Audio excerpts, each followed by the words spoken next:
people respond to incentive systems all the time. 95% of the behavior in your life is geared and oriented around and toward specific incentivized outcomes. Now, incentives can be thought of as a coin. On one side is what I want, something I want more of, something I want to experience that I never have. On the other side is something I want to avoid: pain, discomfort, excessive time demands, difficult work, complexity, miserable people, a bad culture. Incentives work in both directions, some that pull us toward things and others that repel us. When we start thinking about bringing on team members and building incentive structures, we will notice a couple of things that get in the way all the time, though you may not have picked up on it. And that thing is you. This is going to become even more important and more visible, more obvious, and way more expensive if we don't address our own instincts when we're approaching incentive system design for business partnerships. I'll often say, because it's been my observation, and it probably has for you too, that honest people think everyone's honest. Dishonest people think everyone's dishonest. Kind people are sure that everybody is kind. Unkind people, and so on and so forth. What has this got to do with you as a practice owner? The Bureau of Labor Statistics tells us that approximately 9 in 10 Americans, working Americans, are employees. To every one that is an employer, business owner, entrepreneur, fill in your favorite term. This means 1 in 10 are compelled to take on risk and uncertainty in exchange for potential reward, greatness, and added benefits, whatever the case might be. And what has this got to do with honest people thinking everyone's honest? Because you are drawn by the incentive of, as I say, possibility and growth and expansion via a larger and larger price that you will pay, you immediately assume that everybody else responds to the same thing. I mean, haven't you noticed? Dentistry is burdened. It creaks under the weight of incentive systems that are built around nothing but the replication of what works for you, the business owner, which is to say, when in doubt, just use money, because money works on all people all the time. Does it though? If you've been in business more than a week and tried different incentive systems, or tried this one, finance at any cost, you will learn very quickly that that is just not true. It follows, once we understand that, speaking of the BLS data saying 9 out of 10 individuals are employees, we're describing the difference between 9 out of 10 people that seek certainty, guarantees, predictability, and safety compared to the one who seeks uncertainty, possibility, growth, expansion, and the risk of loss of money, time, reputation. These are major things to trade. And yet, business owners do it all the time and assume that everyone else will respond to the same thing. As I say, haven't you noticed? It just doesn't work. I've been in business now for myself for 32 years. And over the course of that time, in 7 different businesses in 4 different industries with 9 business partners and innumerable employees over the years, I have come up with my own working rule. It's the rule of 3's, not the rule of thirds, but the rule of 3's. And I can apply it in different ways to many different domains. Here's my version for you. And if you can give me a few minutes, I will show you exactly why the idea that you can just offer people money to catalyze growth and change doesn't predictably work. I will have helped free you from a broken philosophy that is not going to serve you in your selection of a business partner. It'll make sense in a minute. I have found that of those 9 employees, this rule of 3's emerges. First, we have those individuals that are seeking gain, those that want to elevate their position. They're looking for more status, leverage, power, authority, energy, impact, money, and they are willing to take the risks commensurate with those outcomes inside of your business. We can think of these people as entrepreneurs. They want to climb and risk things, but within the safe confines of the padded playground of your practice. These people respond very well to incentives, financial ones in particular. Then there is the second group. And whereas the first seeks upside potential and gain, the second group is more conscious of the price they will pay for those results than the results themselves. You can imagine this as almost an inversion of their co-worker sitting right next to them. One discounts and disregards the price they'll pay because they're completely seduced by what is possible on the other side of it. This other person flips that around. They're less seduced by what can be created and more mindful of what risks they will take in the seeking of it. One is gain and opportunity seeking, the other is cost and burden reducing.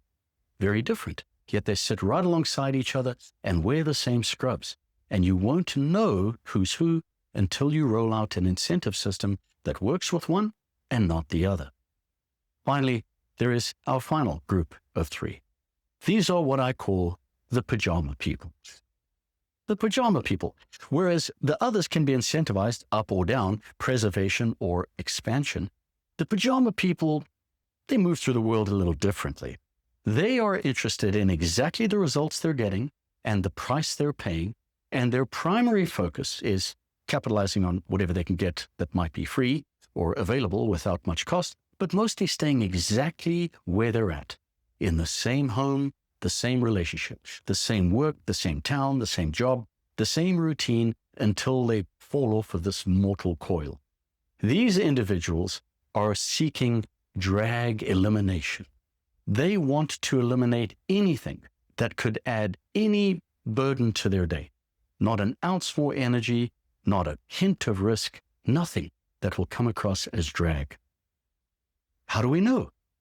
Because these individuals are so driven by the avoidance of drag that they consider when getting out of bed to put on a pair of pants before boarding a flight across the country to be too much drag to pay, too great a price for the stability of the small world that they prefer.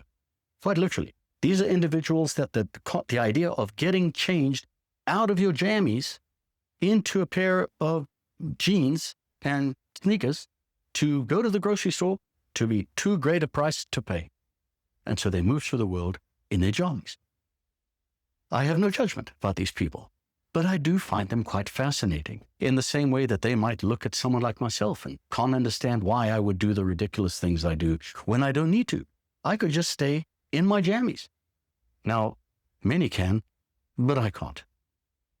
Again, I have no judgment here. I point these out as somewhat of a humorous framework for you to spot the individuals in your team that will respond to certain things positively, that give them some upside. The second group that will respond according to them not having any status, leverage, authority, added burden of time. And the last group, it doesn't matter what you offer them. They don't like change of any kind because all change probably means getting out of their jammies. This is how the world breaks down, at least in my experience. But it's been a few decades, and the data's holding up, anecdotal as it might be. When we create incentive systems, there is one magical element that if this does not exist, it is not an incentive system. You would have noticed this. You roll out a new initiative for the team. This is the objective, and this is how we're going to get there. Go team and deploy them. At the end of the month, the day, the quarter, whatever the case might be, some characters have raised their hands, hoping to gain. Some have raised their hands, hoping to avoid any sort of cost. And some stayed exactly who they were. What is the one critical piece that, unless your incentive system contains this, is built around this, it will not work sustainably. It will not create change in your organization. What is that one thing? Growth. In order for an incentive system to actually land in the real world, it has to stimulate, insist on, demand, or incite growth. What could grow? My understanding could grow. My skill set could grow. The capacity of the team could grow. My knowledge, the protocol, the system I've built, the tools I use, any number of these things can be what grows. If I don't have that, I am simply paying people for what they're already receiving in a paycheck. You would have noticed this. You're so sure that if you could dangle this carrot in front of everybody, ... and it just doesn't work. Or it works for a temporary burst, only to then turn around and realize that you've slipped back down the scree slope of the eternally hopeful incentive mountain, only to realize this is what was missing.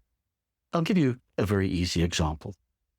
Let's imagine that you're managing supplies, and you look up one day and your supply bill is averaging 8% a month, about 3% above what a well-run practice would want to aim for, assuming all things being equal. You look up and quarter by quarter goes by and you look at it thinking that's 3% of gross revenues. That's a pretty good chunk of money. So you turn around and you go to your OM and you say to Jack or Jill, hey, I tell you what, you get this 8% next month down to 5%, and I will pay you one of those 3 percentage points. Jack says, wonderful. He sets off. At the end of the month, comes back and says, look at this. Our supplies are at 5%. You comfortably hand him or her over a check for $3,000. Who knows? That 1%. They scamper off home, check in hand, feeling really good about themselves. You do too. You feel like you've fixed it. But have you? No. You have not incentivized growth in the person, their understanding, or the system. What you've actually done is you've incentivized somebody to fix something temporarily.